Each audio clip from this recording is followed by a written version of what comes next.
szépen.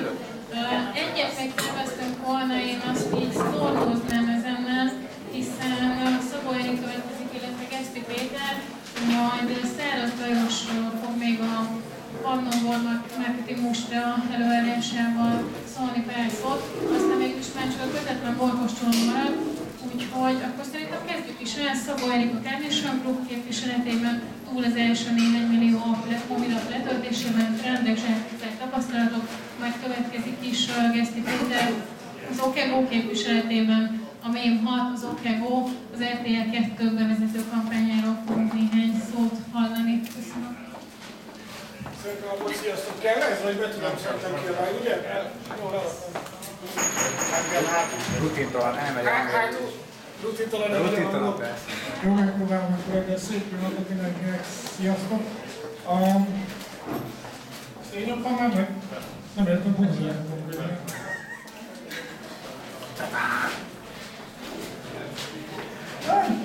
És az összeset visszatani végigörgetem. Köszönjük. Kezdeném két ilyen bejelentéssel, mint érdekességgel. Az egyik, hogy nagyon örülök, hogy itt vagytok és ennyien vagytok.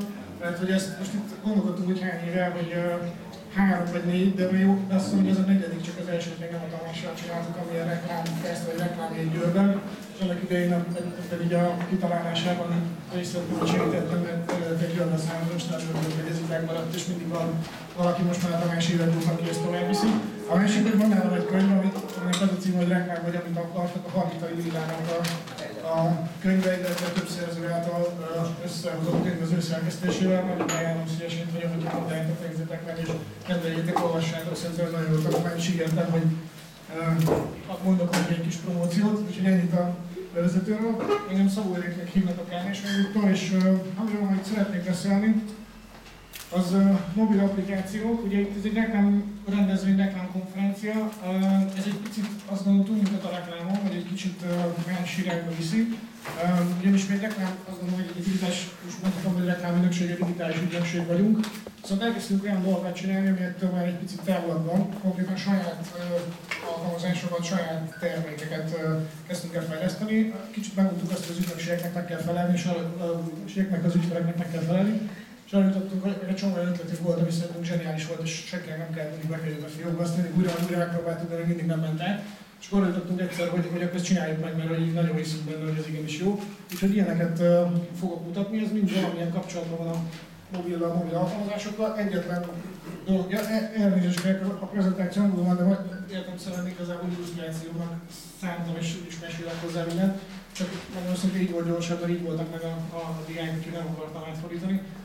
Egyetlen mondat, hogy el tudjátok minket helyezni, ahogy mondtam, digitális reklámügynökség. Gyakorlatilag 13 évvel, 14 éve most már a piacon 98-tól, 97-98-tól, és ami nagy történés, ami életünkben volt idén, az az, hogy egy nemzetközi csoportba kerültünk be és csatlakoztunk. Úgyhogy gyakorlatilag most már azt mondhatjuk, hogy ennyi iroda van abban a networkben, amivel mi együtt dolgozunk, vagy akikkel tényleg napi szinten kapcsolatban vagyunk. Ebből a pirosak azok a mi régi irodáink, az összes többi az ilyen új testvér vagy új rokon, úgyhogy most itt szokjuk ezt az új családi viszonyokat velük. Négy ilyen alkalmazást vagy terméket mutatnék be, ezeken fogok végigfutni, az egyik az a The End, a másik az a QR Hacker, van egy Mohu, és van egy Totoro, ezek ilyen furcsa nevek, de majd megpróbálom megmondani, hogy melyik micsoda és miért izgalmas. És elsősorban azt gondoltam arról mesélni, hogy mi hogyan tapasztaltuk meg, hogy hogyan lehet ezeket bevezetni, elterjeszteni, azt gondolom, hogy azt mondhatjuk, hogy valamennyire sikeresen tettük, mondtam, hogy megosztom ezeket a tapasztalatokat. Csináltunk egy céget, amit úgy hívnak, hogy Goroid, ez a Carnationnek egy cége, ami, ahogy látjátok itt a saját cégről szóló első oldal, ez gyakorlatilag június 29-e, egy picivel előbb kezdtük, de nagyjából ez az indulás környéke. Az első termékünk egy iPad játék, ez így nézett ki ott a bal alsó sarokban, ez egy tök egyszerű ilyen kis animációs játék, ilyen ki kell rakni ilyen logikai játék gyakorlatilag iPad-en, nagyjából felnőttek gyerekek tényleg a 0,99 kategória, mármint életkorban, árban 1,99, ahogy látjátok. Alapvetően a cél az volt, hogy nem magyar piac, sajnos egyszerűen életénél adódóan, meg az iPad penetrál, vagy iPad penetrációból adódóan biztos, hogy úgy indultunk, hogy valószínűleg itt fogják legtöbben megvenni. Megcsináltuk egy játékot, kb. 2 hónap alatt 2 fejlesztővel, tehát tényleg ilyen minimál költségvetéssel, gyakorlatilag hozott $200, kiszámítva nem egy nagy tétel, biztos, hogy bukó volt, de mondjuk 2 hónap alatt kipróbáltuk egy ilyen iPad játékot fejleszteni. Következő step az a jobb oldali, ez gyakorlatilag ugyanaz az engine, teljesen ugyanazt csinálta, ugyanaz a játék volt, csak egy kicsit másképpen nézett ki, kicsit csajos, kicsit színesebb, kicsit ilyen látványosabb. Nyilván egy picivel már volt tapasztalatunk, hogy miket érdemes ilyen felhasználhatóságban vagy használhatóságban javítani. Illetve változtattunk magán az üzleti modellen, ugye nem fizetősen hoztuk ki, nem került 1,99-be, ingyen le lehetett tölteni, ingyen lehetett vele játszani egy-két pályát, és aztán ugye a következőt, biztos sokan kiegyművörcözött, nyilván ismeritek ezt a modellt, akkor ugye az ember elkezdi rákattan, és akkor utána nem tudom én, $X megveheti a következő pályát, mert ezt láttuk, hogy ez jó, megcsináltuk mi is, ez már hozott $1250, ez még mindig nyilván apró pénz, ha még úgy nézem, még nem termelti ki a fejlesztőknek a díját, ugyanúgy ez már csak 1 hónap volt, ugyanúgy 2 fejlesztővel. A következő ugyanennek a cégnek a harmadik terméke, mert azt gondolom, hogy izgalmas, ez júliusban jelent meg vele, és akkor hazudok, mert nem júliusban kezdtük, hanem egy picivel korábban, csak akkor indult el a szájtja a cégnek. Gyakorlatilag ez volt a következő játékunk, a számot érdemes nézni, mert azt gondolom, hogy az már egy figyelme méltó, több mint 3 millió ember töltötte le ezt máig a világban. Úgy hívják, hogy ilyen 2 mondatban a játék, hátulról lesz a kamera, nagyon sokat kell futni, és futás közben gyűjteni lehet ilyen úgynevezett duct tape-eket, vagy ilyen ez a ragasztó szalagokat, mert ugye a ilyen ugye a vég, tehát ugye 2012-ről beszélünk, vagy a naptár szerint a világ vége van, el kell rohanni az apokalipszis elő ezzel a csámmal, és gyűjteni a duct tape-eket. Nagyjából ez a történet, tehát nem egy túl bonyolult ilyen szempontból, de ha úgy nézem, akkor 3 millió ember úgy döntött a világon, hogy ezt elkezdi nézni. És hogyha akik érte és megnézitek, mondjuk ugye 0-5-ig lehet ratingelni a játékokat, hogy mennyire tetszett, mennyire szimpatikus, 4,5-es átlagot szereztünk, én azt gondolom, hogy az nem rossz. Egy középiskolai érettségi átlagnak is elmegy, azt gondolom, hogy ezzel jól vizsgáztunk. Ez már egy sokkal nagyobb fejlesztés, tehát ez már tényleg egy 5-6 hónapos történet, de még mindig 2 ember plusz egy grafikus, aki nem is volt régi, nem is full time-ban csinálta. Ennyien sikerült ezt a dolgot összedobni. És rövid videó róla. Csak egy hangulatát a játéknak átérezzétek.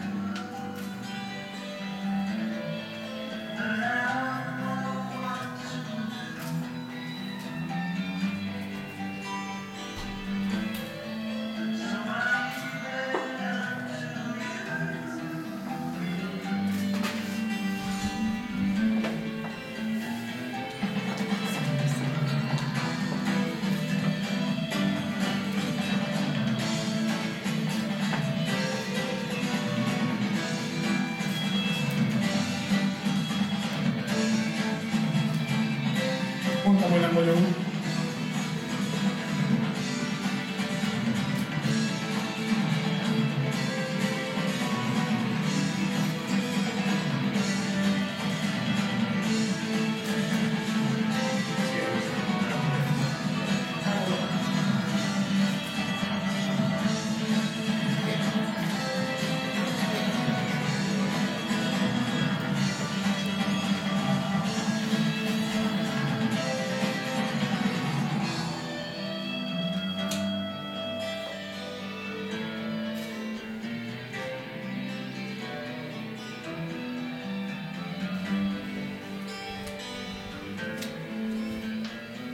Látszik a sarokban, hogy free. Közben volt egy kérdés, hogy mi az üzleti modell. Ugye, ahogy mondtam, az elsőt fizetősen hoztuk ki, a másodikat úgy hoztuk ki, hogy free volt, de rögtön gyakorlatilag az első pálya után kellett érte fizetni 1,99-et. Ezt úgy hoztuk ki, hogy teljesen ingyenes, nem véletlenül töltötték le sokan. Tehát máig gondolkodunk, hogy mi lett volna, ha de soha nem fog, ugye az a szenárió, ami soha nem fog kiderülni, hogy lett volna, hogyha pénzt kérünk érte. Így gyakorlatilag több mint 3 millió ember játszik ezzel a történettel. Az üzleti modell az az, hogy ezt teljesen ingyenesen le lehet tölteni, és folyamatosan jöttünk ki az update-ekkel, és minden elkezdtünk beépíteni fizetős szolgáltatásokat. Tehát úgynevezett ilyen in-app purchase, tehát az applikáción belül, a játékon belül elkezdtünk olyan szolgáltatásokat indítani, amiért már pénzt kérünk, de alapból magával a játékkal óriási élmény játszani, úgyhogy teljesen ingyenes, tehát teljesen élvezhető, minden pályán végig lehet menni, és így tovább. Tehát igazából nincsen korlátozva a játékélmény, viszont vannak olyan plusz extra szolgáltatások, amik már nem elérhetők. Érdekes azt mondom, nagyon a görbe, gyakorlatilag a terméknek a termék élet görbéje, ami nem izgalmas, hogy ez az első 2 hét. Tehát ez gyakorlatilag kétszer 7 napról beszélünk, és naponta, ahogy látjátok, ez darabszám, ilyen 200-300 ezeres nagyságrendet töltöttek le. Ez egy óriási élmény volt az első kitet megjelentünk, és 100 000 ember töltötte le egy nap alatt. Tehát ez tényleg olyan volt, amit nem tapasztaltunk meg. Ugye tudni kell, hogy a csapat, és arról nem meséltem, van benne egy srác a 2-ből, az egyik, aki fejleszti gyakorlatilag, ő mondjuk játékokat fejlesztett korábban, mobilra, de ugye nem iPad-re, nem iPhone-ra, tehát ezt a piacot, meg magát azt, hogy ugye Apple Store, meg hogy működik ez az egész környezet, ezt abszolút nem ismertük, tehát tényleg egy kicsit ilyen próbálgatásról beszélgetünk, ezért is gondoltam, hogy elmondom, hogy ha valaki hasonlót próbálgat, akkor mik a mi tapasztalataink. Tehát így történt az első 2 hét, láthatóan volt egy őrült nagy pik. Itt ugye látjátok, hogy ez már egy hosszabb intervallum, itt szépen lehet látni a különböző hullámokat, nyilván mindegyiknek megvan az oka. Egyrészt egyébként a földrészek, tehát ahogy kelnek fel mondjuk a távol-keletiek, ott mindig megugrik, mert ugye ők sokan vannak és elkezdik letölteni, akkor megugrik a görbén. Tényleg, tehát lehetett látni, hogy megy körbe a földön az idő, és ugye különböző országok lépnek be és töltik le. Másrészt meg abban a pillanatban, hogy próbáltunk valami akciót, promóciót, kampányt, bármit várva rátenni, akkor azonnal látszódik a görbében, hogy növekszik a letöltésszám. Ezek az update-ek, ugye ami azt jelenti, hogy van egy applikációnk, és folyamatosan lehet új dolgokkal kijönni, hozzáfejleszteni, és akik már egyszer letöltötték, ők kapnak erről egy értesítést, hogy valami új dolgot hozzátettünk, és van, akinél automatikusan lejön ez a frissítés, van, aki saját maga szedi le. Itt lehet látni, hogy minden egyes update az nagyon erősen megnyomta újra meg újra a letöltés számokat, illetve hát ugye az update maga ugye a piros, a kék az pedig az eredeti letöltés számok, napi, igen. Nyilván nagyon-nagyon konvergált, tehát nagyon őszintén, ezt is titok, most már gyakorlatilag ilyen fél óránként ilyen 100 körül letöltés van, tehát ha felszorozzuk mennyivel 48-al, akkor az most már néhány ezer per nap. Tehát a 3-4-500 ezertől nagyon-nagyon messze vagyunk most már. Hát vakargatjuk a fejünket, majd elmondom a végén, hogy mind gondolkodunk, hogy mivel lehetne újra életet lehelni bele. Ami nagyon fontos, hogy borzasztóan hiszünk abban, hogy alapvetően semmi más, tehát azt gondolom, hogy ez most egy kis siker nekünk innen Magyarországon, ez a 3 millió ember, aki letöltötte, semmi más sokan nem volt, mint egyszerűen olyan minőségű a játék, olyan szinten jó, hogy még mielőtt megjelentünk, előtte az Apple, ugye hogy indult, elkezdtünk, vannak úgynevezett review szájtok, ahol elküldtük a teszteket, mutattuk, hogy lesz egy ilyen játék, nekik nagyon tetszett, elkezdték megjelenteni, itt ott ugye készült ez a videófilm róla, ez már kijött a játék előtt, amit mutattam, elkezdték itt ott újságokba, vagy elsősorban online magazinokban, amik kimondottan ilyen játékmagazinok, applikációkról szóló online portálok, elkezdtek megjelenni a cikkeink és a review-k, és ezt megtalálta az Apple, tehát konkrétan az Apple keresett meg minket, még mielőtt a játék jött, hogy ők szeretnék úgynevezett feature-be kirakni, mert azt jelenti, hogy a bizonyos ideig ők promotálják, tehát amikor az ember felment az iTunes-ba és megnézte, hogy milyen új játékok vannak, akkor többiek itt jelentek meg, mivel ott ennél nagyobb reklámot nem tudunk csinálni, ez tök ingyenes, viszont nyilván ehhez, hogy ezt az ember elérje, ez egy olyan dolgot kell letenni,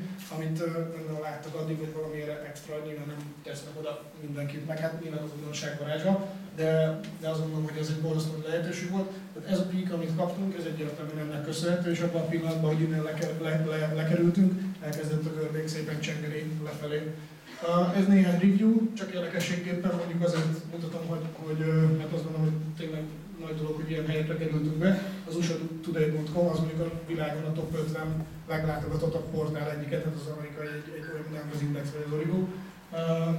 Ennek például voltunk a technológia rovatában, számtalan, tehát valamelyik felről írtam, több tényleg százasával jelentek meg rólunk a review különböző helyeken. Ami nagyon nagy szerencsénk volt, vagy nyilván volt benne valamelyik tudatosság, de igazából nem számítottunk, hogy ennyire ezen a hullámon tudunk menni.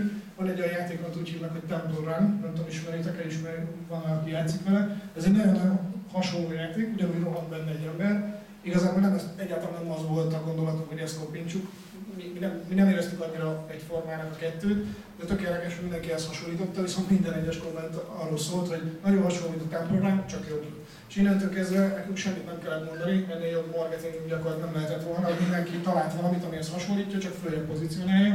Innentől kezdve tényleg azt lehet mondani, hogy vitték mind a cukrot, mindenki kíváncsi volt rá. Ja, és azt hozzátartozik, hogy a Temple Run-t sok millióan, most akkor hülyeség mondom, de ilyen 15 millióan játsszák, azt hiszem, tehát hogy ilyen sok 10 milliós letöltésszám van.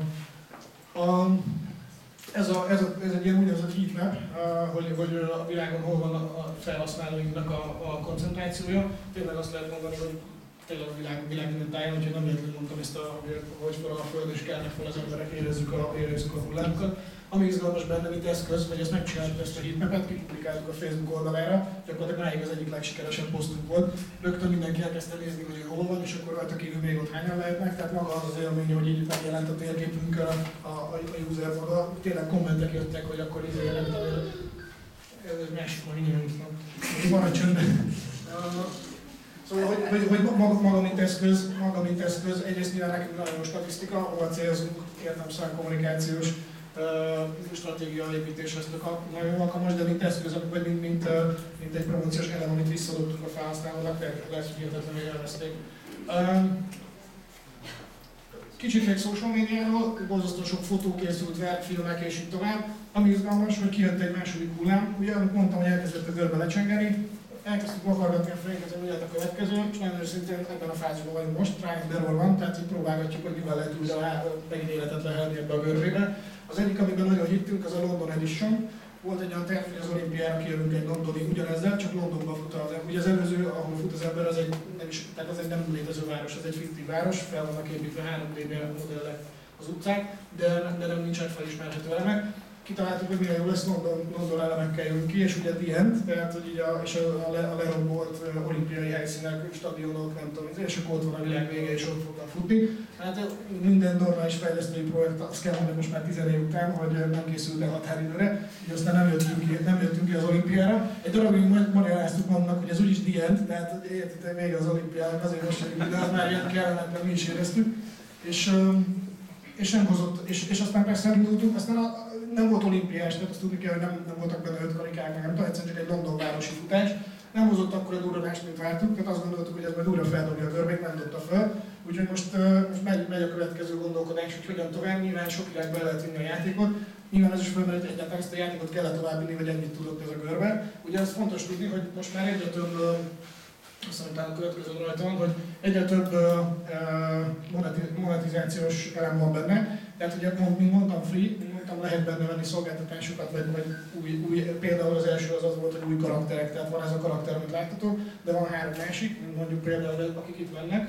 Az a Londonban már volt 5 karakter, itt már mindenki megtalálja a saját karakterét, amivel ő akar futni, ebből van futólány, ebből van kínai, vagy japán tipikus iskolásnál, van ugye a londoni Bobby, van egy zombi a végén, mert az most zombi nélkül most nem lehet játékot elmondani. Tehát, hogy mindenki választhat, mert ez például már egy fizetős öröm volt, mindenki, ha valamelyikkel futni akart, akkor azt a karaktert meg kell vásárolni.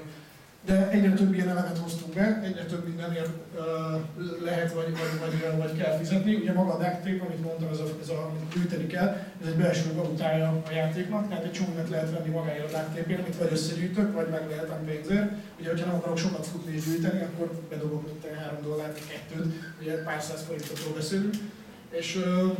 És akkor azért úgy is tovább tudok menni egy pályán. A szám azt gondolom, hogy itt már figyelemre méltó, tehát itt 45 000 durván ugye egy 9-10 közötti árbevételt hozott, és még mindig azt gondoljuk, hogy ez tényleg az elején van. Tehát ha úgy nézitek, akkor 2,5 ember fejlesztette 6 hónapon keresztül, azt gondolom, hogy már most megérte. A történet break-even van, tehát már ennyit összesen eddig nem tettünk bele minden ennyit hozunk, de nyilván nem gondoljuk, hogy itt a vége, egyszerűen tényleg még mindig tesztelgetés van. Ami talán még érdekes, és nem titok, az egyik az, hogy marketing költség. Ez például megint egy tapasztalás, rátettünk $5000 egyetlen megjelenésre, van egy úgynevezett ilyen fund, ez a Free App a Day, hogy ott jelennek meg azok a játékok, amik ingyenesek, és akkor egy napig ott lehet, és ez egy őrült nagy látogatottságú játékok, gamerek, ugye a játékosok világszinten nézik ezt a szájtot, sok millióan töltik le naponta az összes játékot, ami ott van. Oda kiraktuk magunkat 24 órára, $5000, ami azért nem kevés, konkrétan semmit nem hozott, tehát ugyanúgy jártunk, ez még a London előtt volt. Tehát egyszerűen ez megy, tehát kipróbáljuk, működik, nem működik, megyünk tovább, és egy őrült nagy ilyen statisztikai rendszert ezt nézegetünk mögötte, és nézzük, hogy mi az, ami működik, mi az, ami nem. Úgyhogy az biztos, hogy ilyenekben nem teszünk többet, egyébként ellene voltam, de nem azért mondom, csak végül is nem igazunk lett abban, hogy nem szabad, szerintem azt gondolom, hogy nem kell egy ilyen játéknak hirdetésre költenie, egyszerűen azt kell elérni, hogy az emberek saját maguk promotálják. Ugye nagyon-nagyon sok minden van, csak tovább akarok ugrálni a következőre, például a játékba bele van építve, hogy azért is lehet duct tape-et kapni, hogyha valaki kiposztolja az eredményét a Facebookra, tehát azt is ösztönözzük. Tehát millió helyen arra ösztönözzük az embereket, hogy osszák meg, küldjék tovább. Úgyhogy ez egyik, ami érdekes talán, hogy nem volt itt érdemes fizetős hirdetésbe tenni.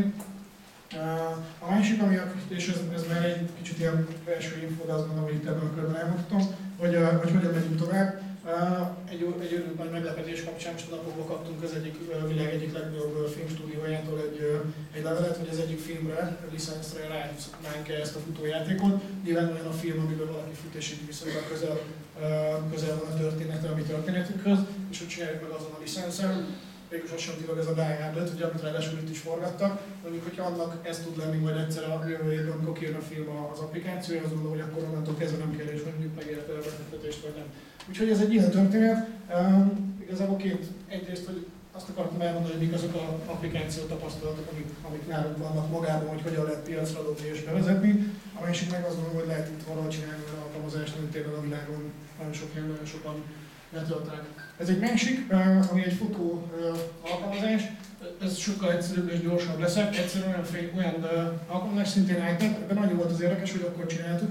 Ez most már jóval több, mint egy ilyen tavaly, nem is tudom melyik évben jött ki, amikor az iPad kijött, hogy a 2-esben volt először a kamera, hogy gyakorlatilag 2 hétre rájöttünk ki egy olyan alkalmazással, ami kimondottan fotóra épült. Ugye addig nem voltak ilyenek, mert nem volt kamera az iPadben, és azt gondoltuk, hogy ez ilyen szempontból meghúzhatja. Tehát mindig olyan dolgokat keresünk, hogy mi lehet az, amire rá lehet építeni, ami valami olyan hullám, amire rájövünk igazából. Itt az volt a hullám, hogy kijött egy olyan eleme az iPadnek, ami akkor még nem sok alkalmazás volt, ami használt, ami kimondottan erre lőttünk, és kihoztunk egy fotó alkalmazást, amivel gyakorlatilag ilyen motion-t lehet csinálni, tehát egymás után lehet egy mozdulatot lefotózni, és a kezemben így scratch-elni tudok. Tehát egy ilyen, mint gyerekkorunkban ez a pörgetős, ugye a füzet szélére rárajzoltuk az animációit a mozgásnak, és akkor még lehetett pörgetni, gyakorlatilag ugyanezt lehet csinálni. Nyilván ez annak, aki jött a Photoshophoz, meg egy csomó nehez, annak semmit nem jelent, de annak, aki nem, gyakorlatilag egy óriási élmény. Illetve ennek egy új funkciója az, hogy többször rá lehet tenni egy képre ugyanazt a figurát. Tényleg egy kék szerkesztő gyakorlatilag. Nem tudom, hogy elindul-e. De lehet, hogy ki is hagyom. Tehát gyakorlatilag egy ilyen fotó alkalmazás, ami érdekes itt is, hogy abszolút ingyenes, tehát itt fel sem merült, ez egyébként még a VN előtt csináltuk, fel sem merült, hogy fizetőssé tegyük, de itt is elkezdtük most már azt, hogy például ez a multimédia, tehát hogy többször rakhatok rá ugyanazt a figurát egy képre, tehát kvázi képszerkesztő van benne, ez például már fizetős szolgáltatás ebben az esetben is. Szerintem ez kevésbé izgalmas. Itt is ami játszik, több ugyanaz az elme gyakorlatilag, hogy itt sokkal több update-et csináltunk, tehát rájöttünk arra, hogy gyakorlatilag 2 hetente kijöttünk valami kis új aprósággal. Ez lehet, hogy csak egyszer gyorsabban, lehet, hogy csak picit optimalizáltuk gyorsabban az alkalmazást, vagy valami kis apró hiba volt benne, és ezt kijavítjuk. De gyakorlatilag minden héten adtunk valamit a felhasználóknak, hogy látszik, hogy hogyan jöttek, és az az érdekes, hogy nagyon sokan töltik le. Tehát a piros az az, hogy a felhasználó, tehát hogy mennyi update van azon időben, és ugye nem csökken az update-ek száma. Tehát aki az elsőt letöltötte, az úgy tűnik, hogy gyakorlatilag mindegyik új update-et letölti. Persze mondom, sokat már be van állítva automatikus letöltés, tehát ezt még nem tudjuk kiszűrni, illetve lehetne mérni, azt nem raktam be, hogy mennyi az, aki nem csak letölti, hanem is indítja utána az update-et. Hát azt is tudjuk vizsgálni, de nagyon hasonló körbe, tehát úgy tűnik, hogy tényleg ez sokkal szűkebb mag, az a csoport, aki használja, viszont ők úgy tűnik, hogy tényleg újra meg újra használják. Ez megint egy más, ugye látom itt az acskon is van egy QR kód. Mi azt gondoltuk, hogy ez is ilyen fekete. Ebben van logó, nincs logó. Máshol, miért nincs benne a logó, majd legközelebb mit csináljuk, és akkor beszélünk, belerakjuk a logót. Azt találtuk ki, hogy a QR kódok ugye fekete-fehérek. Mi csináltunk egy olyan szerkesztőt, úgy hívjuk, hogy QR hacker, ami meg lehet hackelni a QR kódot, és bele lehet tenni a közepébe egy logót. Itt láttuk egy párat, miután az a piros a Wired-es a legjobb. Ugye a Wired az egyébként a világ legnagyobb ilyen technológiai, IT, információs technológia magazinja, printben is és online-ban is. A QR hacker, ami azt gondolom, hogy talán nem volt még Magyarországon olyan cég, aki a Wired-ben szerepelt, lehet, hogy volt, bocsánat, ebben nem vagyok biztos, de biztos, hogy nem voltak még egy kezem, biztos, hogy meg tudom számolni. QR hackerről írt a Wired. Semmi más nem csináltunk, mint elküldtük nekik a saját QR kódukat, úgyhogy benne volt a logó közepén. Ugye az a nagy ötlet, hogy a QR kódnak a 70%-a körülbelül, aminek meg kell maradnia a fekete-fehér, vagy nem hogy fekete-fehér legyen, de magának a figura az árnyának, az, hogy felismerje ugye az olvasó, viszont ami a 25-30% az módosítható. És mi csináltunk egy olyan alkalmazást, amivel lehet módosítgatni ezt a dolgot, bele lehet tenni a közepébe egy logót, át lehet rajzolni egy kicsit a vonalakat, lehet vele bármit csinálni, és ettől függetlenül még ugyanúgy beolvassa az olvasó. És ugye az az ő dolog, hogy maga a termék egy tök jó promó arra, hogy bárkinek elküldjük, benne van a saját logója, általában persze megírja, meg tetszik neki, meg megköszöni. Nyilván most már ez az első időszakban volt, most már nem vagyunk ingyen. Amiből itt egyébként amiből itt egyébként a pénzt kezdjük el csinálni, mert ugye mindig ez a kérdés, hogy az applikáció tök jó. Egyrészt, hogy hogyan lehet elérni, hogy felvetőltsék a felhasználók. Tehát amikor szerintem egy cégnek is csinálunk, ugye ezek mind sajátok, de amikor egy cégnek csinálunk valami alkalmazást, mindig is ott is az a kérdés, hogy ezt tök jól kitaláljuk meg ott van a store-ban, de naponta azt mondom, hogy ilyen 300 alkalmazást tesznek fel, 3-400-at körülbelül. Tehát egyszerűen olyan zaj van, hogy ahhoz, hogy onnan kitűnjünk, szerintem ez egy izgalmas, hogy olyat kell kitalálni, amitől tényleg felkelti az érdeklődést. A másik meg, hogy lehet belőle, nyilván ez más egy cégnél, hogyha promóciók vagy márka építő célokat szolgál. A mi esetünkben itt elsősorban ezeket azért csináljuk, hogy pénzt hozzanak a felhasználóktól, de mindig az a kérdés, hogy lehet belőle valahogy monetizálni. Itt például az volt a gondolat, hogy a QR kódokat az elején lehetett ingyen használni, ingyen letölteni, egy dologért kértünk pénzt, hogyha utána meg akarta valaki nézni, hogy ugye ráteheti az acsóra vagy bárhova, hogyha utána nézni akarja, hogy arra hányan kattintottak és statisztikákat csinálni, az fizetős. És az elején mindenki kipróbálja, látja, hogy működik, mindenki megdicséri neki, hogy benne van a logója, tök szép, és egy idő után befizet pár dollárt azért, hogy ez most egyébként, ha jól emlékszem, akkor $15, azt hiszem, de azt jól láttam bármi, hogy ez mondjuk egy nagyobb összeg, tökéletesen működik, veszik. Ez megint egy olyan, egy élmény, amikor egyszer így esnek a $15, és kvázi innentől kezdve semmit nem kellett csinálni. Nyilván gondolkodunk itt is azon, hogy mi a következő fejlesztési ütem. Még egy gondolat a social stratégiájáról, hogy hogyan tudtuk ezt elterjeszteni, ezt a QR-eket.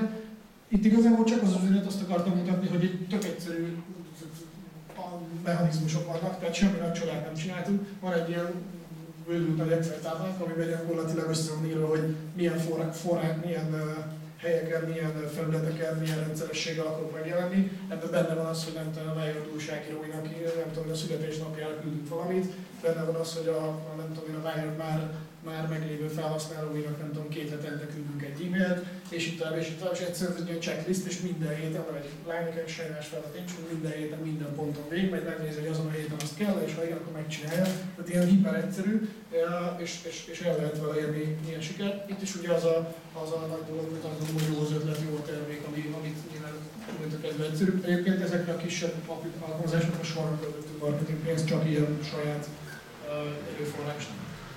Az utolsó, nem tudom mennyi idő van még, remélem, hogy még belefér, ez a Totoja. Igyekszem sírni, a Péternek is van egy videó. Ami pedig egyébként azt gondolom, hogy talán ilyen mellett az ilyen nagyobb, az egy ilyen kicsit nagyobb durranásunk. Ez is egy néhány napja létező történet, egy rövid film.